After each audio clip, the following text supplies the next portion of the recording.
Recently Modi ji loco pilot बने हुए नजर आए आपकी स्क्रीन के ऊपर। इससे साफ पता चलता है कि मोदी जी यहाँ पर टिकटॉक बाजियां कर रहे हैं, फोटो बाजियां कर रहे हैं एंड ये एक फोटो आप यहाँ पर चल रहा है। लेकिन सवाल बड़ा यहाँ पर शुरुआत में पूछा जाना चाहिए कि इन सर के पास जब टिकटॉक बाजी और फोटोबाजी करने का टाइम है तो क्या इनके पास जम्मू कश्मीर जाने का टाइम नहीं था। सर जम्मू कश्मीर के बॉर्डरिंग एरियाज में बहुत जगहों पर हेवी शेलिंग हुई और लोग उससे बहुत ज्यादा परेशान हुए। वहां के लोगों से आप जाकर बात करते वो ज्यादा अच्छा होता, उसकी कवरेज को शायद हम लोग भी यहां पर सराहने का एंड उसकी भी तारीफें करने का काम करते। लेकिन पता नहीं आपकी स्क्रिप्ट्स कौन यहां पर बैठ के लिख रहा है। मोटा भाई को बोलो थोड़ी सी इनोवेशन लेकर के आए, और कुछ नहीं है तो चैट जीपीटी से ही लिखवा लो, वही आजकल काफी अच्छी लिख देता है। अब मोदी जी यहां पर जो लोकोमोटिव चलाने की कोशिश कर रहे हैं, लोको पायलट की एक्टिंग फोटोबाजी तो हो रही है, लेकिन किसी ने इनको ये नहीं बताया कि कौन सा बटन दबाना है, कौन सा लीवर खींचना है। इन भाई साहब को आज तक मैंने कोई गाड़ी चलाते हुए नहीं देखा, ट्रक चलाते हुए नहीं देखा, इनको सीधा ट्रेन चलानी है। भाई साहब बड़ी बड़ी एस्पिरेशन हो तो ऐसी हो। और कहना चाहता हूं देश की जनता से, खासतौर से उन लोगों से जो कि पटरियों के आसपास रहते हैं, साइड में हो जाओ, मोदी जी ने ट्रेन चलानी शुरू कर दी है, बचा लो अपने आप को, बता रहा हूं। अभी ये वीडियो आपको दिखाऊंगा जहां पर मोदी जी क्लूलेस है, लेकिन इस वीडियो को दिखाने से पहले पूछना चाहता हूं मोदी जी मैं आपसे, सर आपने सब्सक्रिप्शन तो ले लिया ना। मोदी जी ने ये वीडियो अपने YouTube चैनल पे भी पोस्ट करी है एंड YouTube चैनल पे वीडियो पोस्ट करने से पहले सब्सक्रिप्शन सर लेना पड़ता है। अगर नहीं लिया सर तो ले लो। और सर अगर आपने सब्सक्रिप्शन ले लिया है सर तो प्लीज ये बता दो कि कौन से रेट में सब्सक्रिप्शन लिया है। कहीं ऐसा तो नहीं आपके लिए कोई स्पेशल रेट्स यहाँ पर चल रहे थे। देखो यार मैं तो खुद सोच रहा हूँ सब कुछ छोड़ छाड़ के इधर उधर जाके वीडियोस बनानी शुरू कर देता हूँ। उन वीडियोस को उसके बाद सोशल मीडिया पर डालूंगा। उसके बाद जब उस वीडियो को काफी लोग यूज कर लेंगे तो लोगों को कॉपीराइट स्ट्राइक भेजनी शुरू कर दूंगा। भाई क्या बढ़िया स्टार्टअप आइडिया है ना मेरे दिमाग में, बढ़िया है ना, कोई नहीं कर रहा होगा ऐसे इनफैक्ट इस टाइम पर। अभी लोको पायलट की फोटोबाजी तो मोदी जी ने कर ली, लेकिन आपकी जानकारी के लिए आपको बताना चाहता हूँ कि लोको पायलट की जो जॉब है वो इतनी इजी नहीं होती हमारे देश के अंदर। लोको पायलट बनने के लिए आपको कम से कम 10th का सर्टिफिकेट दिखाना पड़ता है, ओरिजिनल वाला। उसके बाद आपको एक डिप्लोमा करना पड़ता है, उसके बाद आपको एक एग्जामिनेशन देना पड़ता है, उसके बाद जाकर के आप एक लोको पायलट बनते हो। मोदी जी आप फोटो में तो लोको पायलट बन सकते हैं, लेकिन असली में अगर आपको लोको पायलट बनना हो तो डिग्री कहां से आएगी सर। रिसेंटली मोहक मंगल ने बताया कि उनको कुछ सेकंड की वीडियो यूज करने की वजह से कॉपीराइट स्ट्राइक आ गया, और उससे पहले कॉपीराइट स्ट्राइक का मैटर आपको मैं तो क्या ही बताऊं, आपको अच्छे से पता होगा मेरे बारे में। लेकिन यहां पर मोदी जी ने बकायदा पूरा का पूरा वीडियो कॉपी पेस्ट करके डाला हुआ है। सर कॉपीराइट स्ट्राइक आई या नहीं आई प्लीज ये बता दो सर हमारे को। अब मोदी जी जो लोको पायलट बने, यहाँ पर मोदी जी ने दाहोद में जाकर के एक प्लांट का जहां पर लोकोमोटिव्स बनाए जाएंगे उसका इनॉग्रेशन किया है।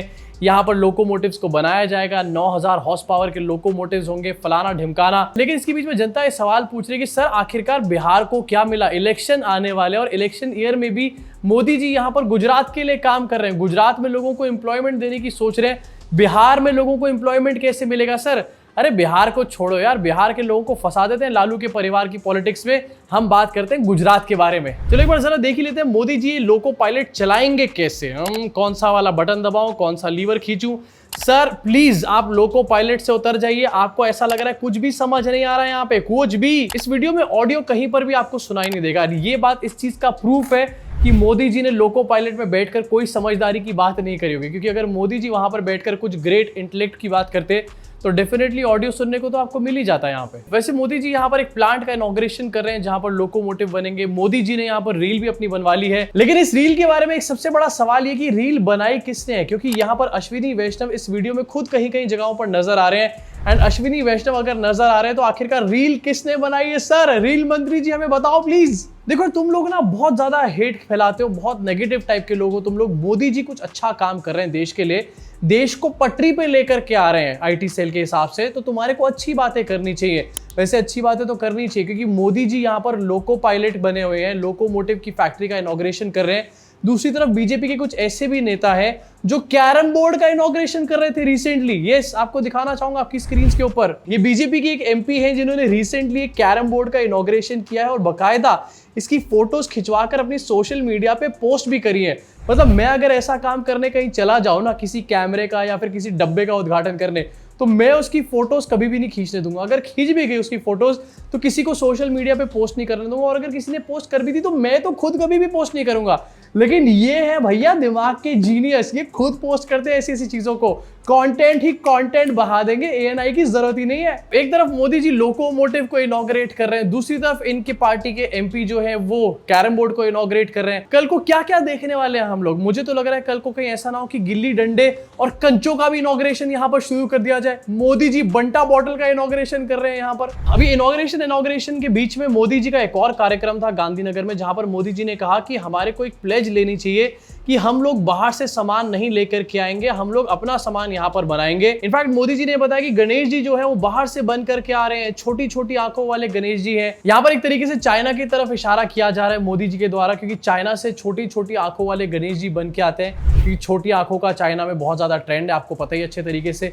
लेकिन मोदी जी जहां पर ये सब ज्ञान की बातें एक तरफ कर रहे थे कि भैया बॉयकॉट कर दो तभी ऑपरेशन सिंदूर होगा मित्रों, वहीं दूसरी तरफ आपको दिखाना चाहता हूं यूपी गवर्नमेंट क्या गुल खिला रही थी आपकी स्क्रीन के ऊपर। 27 मई 2025 कल का ये ट्वीट है, जहां पर लिखा हुआ है China's leading footwear company will invest in Uttar Pradesh. This investment is for 2 proposed footwear parks in Kanpur and Agra. It is estimated that this will provide employment to 10 lakh people.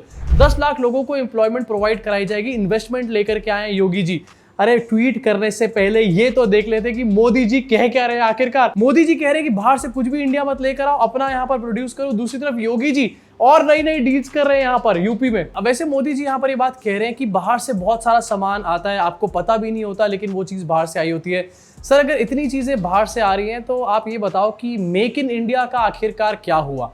अभी थोड़े दिन पहले आप लोग कह रहे थे कि मेक इन इंडिया जो है बहुत अच्छा चल रहा है और इंडिया में आईफोन्स बन रहे हैं वगैरह वगैरह, लेकिन अब आप कह रहे हो कि हर चीज बाहर से बन करके आ रही है। इनफैक्ट अगर मैं आईफोन की भी यहाँ पर बात करूं तो टिम कुक के ऊपर खुद यहाँ पर प्रेशर इस टाइम पर डाला जा रहा है। डोनाल्ड ट्रंप उसकी फैक्ट्री भी शिफ्ट कराने के चक्कर में लगे हुए हैं।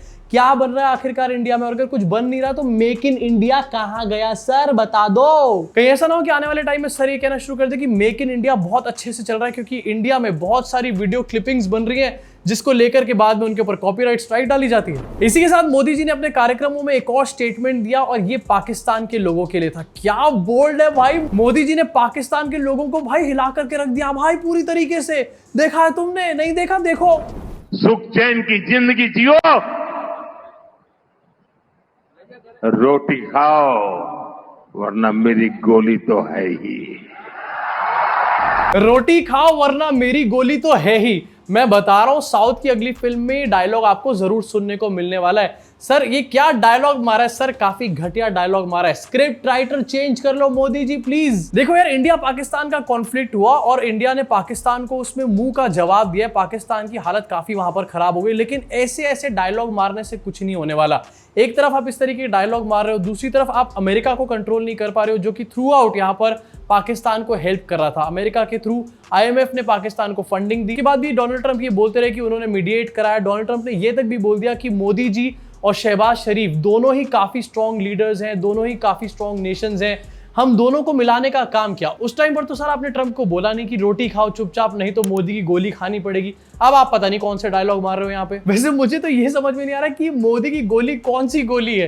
कहीं ऐसा ना हो कि कल को मोदी जी अपने बम की भी बात करने लग जाए यहाँ पे। मैं जानता हूँ कि यहाँ पर अडानी के ड्रोन्स यूज हुए थे हमारे पूरे कॉन्फ्लिक्ट के सिचुएशन में, एंड उसको लेकर के मोदी जी ने कहा था कि भाई अब मेक इन इंडिया हो रहा है, सारे के सारे आर्म्स एम्यूनेशंस, और मेक इन इंडिया का जमाना आ चुका है आर्म्स के मामले में। लेकिन ये मोदी की गोली कहां से आ गई बीच में इसमें? अब गुजरात के जो कार्यक्रम है यहाँ पर मोदी जी की तो स्पीचेस और उनके फोटोज काफी ज्यादा ट्रेंड कर रहे थे, लेकिन इसके अलावा अश्विनी वैष्णव इन्होंने जो भाषण दिया यहाँ पर, भाई ये कौन सी टोन में भाषण दिया है मुझे समझ नहीं आ रहा। जरा सुनो इनकी बातें और इनकी टोन देखना जरा। और ये इंजन नहीं है, केवल चलता फिरता कंप्यूटर सेंटर है, डेटा सेंटर है। कोई नॉइज नहीं इसमें, कोई वाइब्रेशन नहीं। ये इंजन नहीं है, ये चलता फिरता कंप्यूटर है, डेटा सेंटर है। अरे ये क्या हो रहा है यहाँ पे? ट्रेन के इंजन को कंप्यूटर बोल दिया, चलो यहां तक समझ में आता है। ट्रेन के इंजन को डेटा सेंटर बोल दिया, इसमें कोई नॉइस नहीं है, ये डेटा सेंटर चल रहा है यहाँ पर। मतलब अगर कल को तुम्हारे को दिल्ली से बिहार जाना होगा, ट्रेन बुक मत करना, डेटा सेंटर में बैठ कर जाना तुम लोग भी। पायलट का कैबिन एसी, अंदर एक टॉयलेट भी है लोको के इंजन के अंदर। पायलट का कैबिन एसी, अंदर एक टॉयलेट भी है। मतलब अभी तक जो है किसी लोको पायलट को टॉयलेट भी नहीं मिलता था इंजन के अंदर। सोचो क्या हालत होती होगी। सुबह सुबह ट्रेन में लोगों का प्रेशर बनता है, लोको पायलट का प्रेशर बनता होगा तो वो बेचारा क्या करता होगा। अभी तक उसको आखिरकार बाथरूम क्यों प्रोवाइड नहीं कराया जा रहा था। एंड दूसरी चीज यहाँ पर एसी की बात कही जा रही है। ये लास्ट ईयर पार्लियामेंट में सवाल उठा था एंड इसको लेकर के अश्विनी वैष्णव काफी घिरे भी थे एंड अब जाकर के ये उसके ऊपर जवाब दे रहे हैं कि भैया हम लोग नया लोकोमोटिव बना रहे हैं, उसके अंदर एसी लगने वाला है। सर अभी तक क्यों नहीं लगाया था? पिछले 10-11 साल से क्या कर रही है सरकार आपकी? और एक बहुत इंटरेस्टिंग बात बताऊं, बताओ। जब गाड़ी चलती है तब तो ऊपर तार से बिजली लेती है, जब ब्रेक लगता है तब ये इंजन जनरेटर बन जाता है और ऊपर तार को वापस बिजली देता है। ये है आधुनिक तकनीक का कमाल, ये है हमारे पंत प्रधान जी का बड़ा विजन देश के लिए। ये लोकोमोटिव जनरेटर का काम करता है, ब्रेक लगाते टाइम ये जनरेटर बन जाता है और वापस तारों में बिजली डालना शुरू कर देता है। एंड ये मोदी जी का कमाल है, ऐसा यहां पर दिखाने की कोशिश करी जा रही है। ये कोई नई चीज नहीं है, ब्रेक लगाते टाइम किसी भी चीज का जनरेटर में कन्वर्ट हो जाना। ये आजकल गाड़ियों में भी लगा हुआ आ रहा है, गाड़ियों की बैटरी भी चार्ज होती है ब्रेक लगाते टाइम। किसी भी ईवी ओनर से बात करो, ईवी के बारे में जरा सा पढ़ो, आपको ये बात पता चल जाएगी। लेकिन इसको ये बताया जा रहा है कि ये मोदी जी का विजन है। भाई मोदी जी जनरेटर ही तो बनाना चाहते थे बचपन से। In fact DC motor Modi ji का ही तो आइडिया था। यहाँ पे जहां देखो वहां पर जोकर पना चल रहा है। लेकिन इसके बीच में एक और बड़ा जोकर पना निकलकर सामने आया। इनका एक डेलीगेशन गया हुआ है, अलग अलग कंट्रीज में घूमने का काम कर रहा है। इसी बीच में बीजेपी का वन ऑफ द डेलीगेशन जिसके हेड है यहाँ पर बीजेपी के एक एमपी बेजंत पांडा, इनका डेलीगेशन जो है कुवैत गया और कुवैत में इन्होंने एक मस्जिद को, बहुत बड़े मस्जिद को विजिट करने का काम किया। यहाँ पर ये लोग मस्जिद के बाहर जाते हैं डीजे लेकर के, वहां पर गाने बजाते हैं, हल्ला मचाते हैं, वहां पर झंडे लगाने का इधर उधर काम करते हैं। लेकिन कुवैत में जाकर के कोई डीजे तो क्या, कोई ट्रांजिस्टर नहीं बजा इनकी जेब के अंदर से। चुपचाप वहां पर मस्जिदों का टूर करते हुए नजर आ रहे हैं। इनफैक्ट थोड़े दिन पहले यहाँ पर निशिकांत दुबे भी कह रहे थे कि हमारा देश जो है सेक्युलर नेशन है, क्योंकि निशिकांत दुबे एक गल्फ कंट्री में थे, वहां जाकर एकदम से सेक्युलर बन गए थे। थोड़े दिन पहले आपको याद है ना पहलगाम के टाइम पर क्या बोल रहे थे ये। और अब इनके एक और एमपी हैं जो कि इस टाइम पर मस्जिदों में घूमने का काम कर रहे हैं। अगर उस मस्जिद में जाकर ये लोग बताने लग जाएं कि ये लोग इंडिया में मस्जिदों के साथ क्या करते हैं, मस्जिदों को खोद खोद कर उनमें मंदिर ढूंढने का काम करते हैं, तो ये सुनने के बाद वहां के लोग काफी तगड़ी वाली खातिरदारी कर देंगे इनकी। लेकिन कितनी बड़ी हिपोक्रेसी यहाँ पर देखने को मिल रही है। इंडिया में मस्जिदों के साथ क्या क्या बर्ताव किया जाता है, मस्जिदों के सामने क्या क्या नाच गाने किए जाते हैं, उल्टे सीधे गाने बजाए जाते हैं, जुलूस निकाले जाते हैं मस्जिद के सामने से। एंड वहां जाकर चुपचाप मस्जिद में आराम से घूमते हुए नजर आ रहे हैं बीजेपी के एमपी लेवल के लोग। इसी जाते जाते एक और वीडियो दिखाना चाहूंगा, हमारे श्री श्री श्री 1000 बार भक्तों के पुआ का वीडियो, जहां पर इनको ये समझ नहीं आ रहा कि आखिरकार टेलीप्रॉम्प्टर में से देख के पढ़ूं तो कैसे पढ़ूं। इस वीडियो को देखना और कमेंट सेक्शन में अपनी भड़ास को जरूर निकालना। अभी के लिए इस वीडियो में सिर्फ इतना ही। मुलाकात होगी आप सब लोगों से इस चैनल के अगले वीडियो में। वो डाली कहता और ब्यूरोक्रेट किसी को हारी कहता।